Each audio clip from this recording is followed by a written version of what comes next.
মিষ্টি কুমড়া ডেকে শাইনার দুই বাহু শক্ত করে চেপে ধরল তাজদার।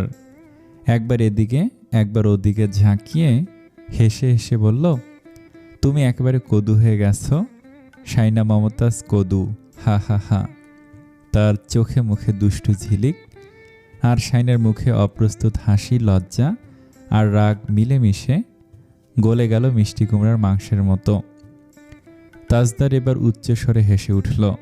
নাকে নাকটা ঘষে দিতে শাইনা ছটফটিয়ে উঠে ওড়নাটা নিতে যাবে, তখনই তাজদার ওড়নাটা কেড়ে নিয়ে হাসতে হাসতে চেয়ারে বসে পড়ল। চেয়ারে বসেও গা দুলিয়ে হাসছে সে। শাইনার ওড়নাটা তার হাতে শক্ত করে ধরা।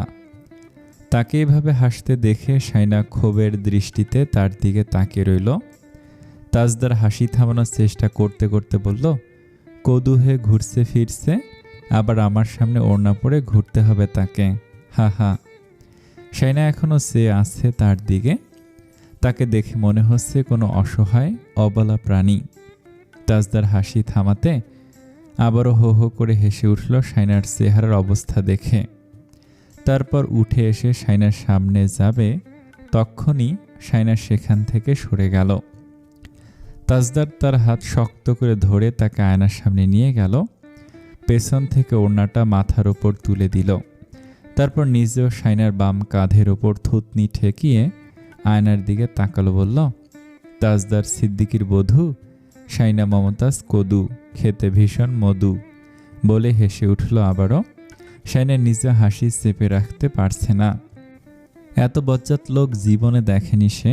সে চলে যাচ্ছিল রাগ করে, তখনই তাজদার তাকে ধরে ফেলল। কাছে টেনে এনে গালে গাল ঠেকিয়ে রেখে বলল, আমি চলে গেলে তোমাকে জ্বালানোর আর কেউ থাকবে না। এখন একটু শান্তিতে জ্বালাই। Don't disturb me Momtaz. Shaina আয়নার দিকে চেয়ে আছে। প্রতিফলনে দেখছে তার গালের সঙ্গে একজোড়া খসখসে গাল লেগে আছে। একপাশে চেপে ধরায় গালের আরেক দিকটা অদ্ভুতভাবে ফোলা আর বাঁকা দেখাচ্ছে। তার ঠোঁট নড়ল হালকা বিড়বিড় শব্দে। আমাকে নিয়ে যাবেন না? তাজদার হাত একটু শিথিল হয়ে এলো। ধীরে ধীরে মুখ তুলল সে। তাকালো শাইনার চোখে। শাইনাও তাকালো নিঃশব্দে। একটু পর তাজদার তাকে পুরোপুরি ছেড়ে দিয়ে নিজের খসখসে দাড়িতে হাত বুলিয়ে বলল, তুমি যেতে চাও? শাইনা মাথা নাড়ল ধীরে, না। এর আগে সে হাজারবার বলেছে যাবে না। তখন তাজদার সিদ্দিকী তার কথা শোনেনি, আজও বলেছে। তবে আজকেরটা আংশিক মিথ্যা ছিল, কিন্তু তাজদার সিদ্দিকী আজকে তার কথা শুনেছে। তাজদার তার গালের একপাশে এক হাত রেখে আলতো করে শুয়ে শুয়ে বলল, হিসেবের অনেক গড়মিল হয়ে যাচ্ছে মমতাজ। সবগুলো হিসেব মিলে যাক, তারপর যেও। এখন পর্যন্ত তোমার সিদ্ধান্ত ঠিক। আমার জীবনটা ভুলে ভরা। এই ভুলগুলোর হিসেব করতে গেলে তুমি আমাকে আর খুঁজে পাবে না। তাই আমার বিষয়ে বাদ দাও। তুমি চেষ্টা করেছো নির্ভুল থাকতে। I appreciate it. আমি আবার কখনো ভুল করলেও তুমি তোমার জায়গায় স্থির থেকো। আমি মানুষ ভালো না, তোমাকেও আমার ভুলের সাথে জড়িয়ে ফেলতে পারি। আমাকে মাঝে মধ্যে এতটা বুঝে জান দেখে অবাক লাগে। Thank you. আসলে আমি সবসময় একটা ভুল ধারণার মধ্যে থাকি। আমার চারপাশে সব কিছু আমার বিপরীতে অবস্থান করে। ভালোই লাগছে, মন্দ না। আপনি সুস্থ হয়ে ফিরে এসেছেন, আর কি চাই আমার? যেখানেই থাকুন না কেন ভালো থাকবেন। আমার জীবনের সবচেয়ে বড় সান্ত্বনা এটি যে আমার জন্য কেউ অসুখে ভুগছে না। গেলাম, কাজ আছে। ঠোঁটে একটা মেয়েকে হাসি ঝুলিয়ে শাইনা সেখান থেকে চলে যাচ্ছিল। তাজদার তার যাওয়ার পথে চেয়ে রইল। শাইনা দরজায় পেরোতেই তাজদার ডেকে উঠল, শাইনা দাঁড়াও, একটা কথা শোনো। এই মমতাজ। শাইনা দরজার কাছে এসে তার দিকে তাকালো। তাজদার বলল, আমি যাওয়ার আগে তোমার মুখে একবার হলেও শুনতে চাইব, তুমি একদিনের জন্য হলেও আমার কাছে থেকে শান্তি পেয়েছ? নইলে ওখানে গিয়ে আমি শান্তি পাব না। আপনি ওখানে গিয়ে শান্তিতে থাকলে আমাকে ভুলে যাবেন। কিছু কিছু ক্ষেত্রে অশান্তি মঙ্গল। এটা অন্যায় হচ্ছে আমার সাথে। অন্যায় আমার সাথে হয়েছে যেদিন একজন হাসপাতালের বেডে শুয়ে সরি বলে পালাতে চেয়েছিল আমাকে অনুতাপের সাগরে ভাসিয়ে দিয়ে। শাওন বাইক পেয়ে ভীষণ খুশি। কাল সারাদিন একরত্তিও বাড়িতে থাকেনি, শুধু ঘুরছে বাইকটা নিয়ে। অফিস থেকে ফিরে আনিস তাকে ইচ্ছে মতো বকলো ফোনে। শাওন বাড়ি ফিরে শাহিদা বেগমের ওপর রাগারাগি করলো। বাইক কিনে দিয়ে এখন আমার উপর ছুরি ঘোরাচ্ছে সবাই মিলে। ভাই, কোনো দিন ভাইয়ের খারাপ চায়? তুই বাইক নিয়ে এমন মজনু হয়ে গেলে হবে? যদি অ্যাক্সিডেন্ট হয় তখন? তোর কি একটু ভয় নেই শাওন? আনিস এসে বলল, কি হয়েছে? দেখ না, তুই বকেছিস বলে বাড়ি ফিরে আমার উপর রাগ দেখাচ্ছে। আনিস কাঠ কাঠ গলায় বলে, আগামী 7 দিন তোর বাইক নিয়ে ঘোরাঘুরি বন্ধ। শাওন রাগ করে ঘর থেকে বেরিয়ে গেল। আনিস আশরাফের কাছে গিয়ে বলল, আমি বলেছিলাম না ও বাইক পেলে সব ভুলে গিয়ে শুধু ওটা নিয়ে দৌড়াবে? আফসার সাহেব বলে উঠলেন, বাদ দে না, এখনো ছোট তাই। ওনার কথা শেষ হতে না হতেই শাহিদা বেগম এসে বলল, ছোট? ও ছোট? আজ বিয়ে করালে কাল বাচ্চার বাপ হবে, ও নাকি ছোট? দেখো গিয়ে বাইকের পেছনে কাকে নিয়ে ঘুরছে। আনিস বলল, তোমার মুখে আর কোনো কথা নেই আম্মা? শাহিদা বেগম বিড়বিড়িয়ে চলে যেতে যেতে বললেন, এই ছেলের জন্য কোনো কথা বলে শান্তি নেই। আনিস বাইরে বেরিয়ে গেল। বাইকটা উঠোনে রাখা আছে। তাজদারকে হোয়াটসঅ্যাপে মেসেজ করলো, আয়। তাজদার কিছুক্ষণ পর বেরিয়ে এলো। আনিস বাইকে উঠে বসলো। তাজদার পেছনে বসতে যাবে, তখনই শাইনার গলা শোনা গেল, ভাইয়া। আনিস বারান্দায় তাকালো। শাইনা হাত নাড়ছে। আনিস তাকাতেই তাজদারকে দেখিয়ে দিল। তাজদার কপাল কুঁচকে তাকালো। শাইনা হাতের ইশারে বলল, একবার যেতে। আনিস বলল, মনে হয় কিছু আনতে হবে, শুনে আয়। তাজদার হোয়াটসঅ্যাপের মেসেজ চেক করলো। শাইনা লিখেছে, এক্ষুনি আসুন। এক্ষুনি মানে এক্ষুনি। তাজদার আবারও ঘরে চলে গেল। মহারানীর আদেশ। রসনারা তাকে দেখে বলল, বাজারে যাচ্ছ? তাজদার সিঁড়ি বেয়ে উঠে যেতে যেতে বলল, কাঁচামরিচ লাগবে? ওকে। তাসনুভা উঠোনে বেরিয়ে এলো। বাড়িতে ইন্টারনেট নেই, অফিসে ফোন দিয়েও কাজ হচ্ছে না। কবে ঠিক হবে জানে না। ওয়াইফাই না থাকলে তার মাথা কাজ করে না। এদিকে ফোনের এমবিগুলো কাজ করছে না, বিরক্তকর।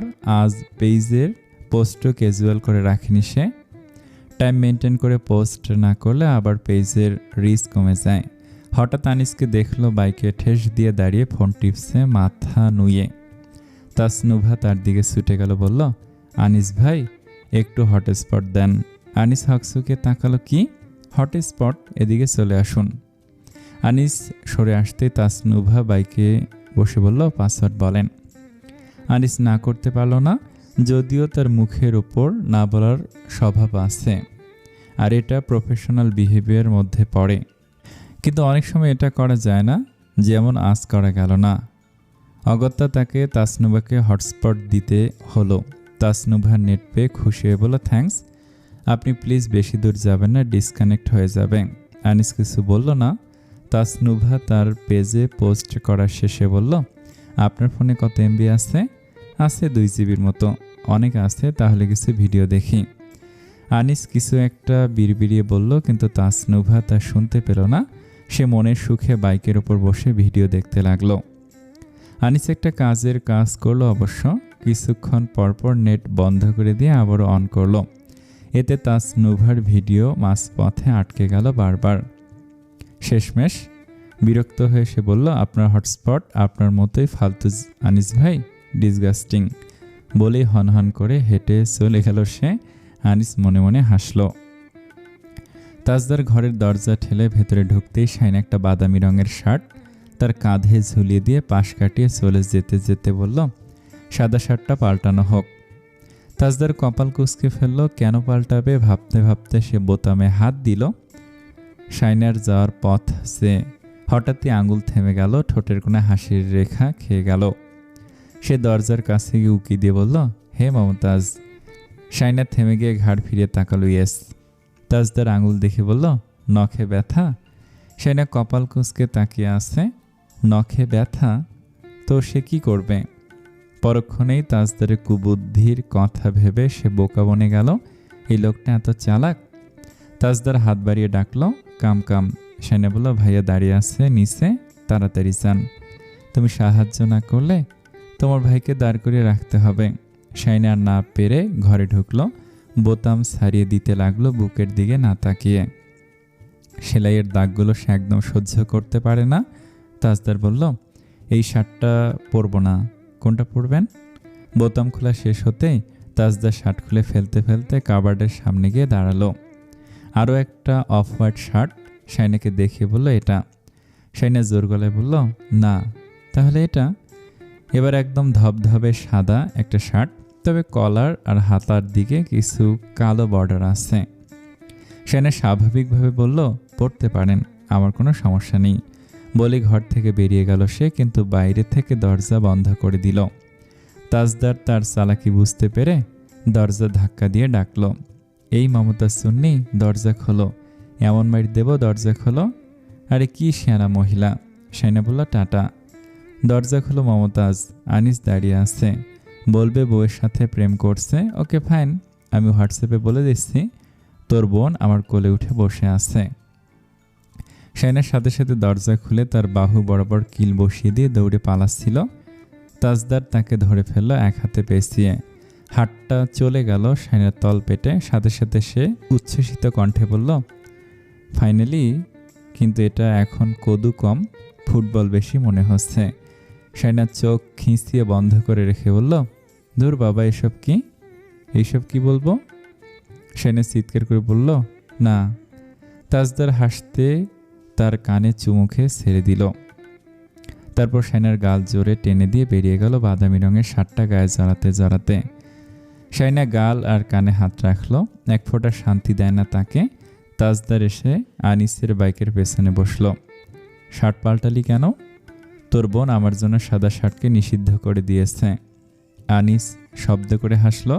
তাজদার বলল, আমাকে কাঁচামরিচ কিনতে হবে, মনে করিয়ে দিস। কতগুলো? 1 কেজি বোধ হয়। আনিস হেসে ফেলল। বড় আম্মু 1 কেজি কাঁচামরিচ কি করবে? তাহলে তুই যতটুকু কিনিস ততটুকু। আনিস হাসতে হাসতে বলল, তোর মাথা গেছে।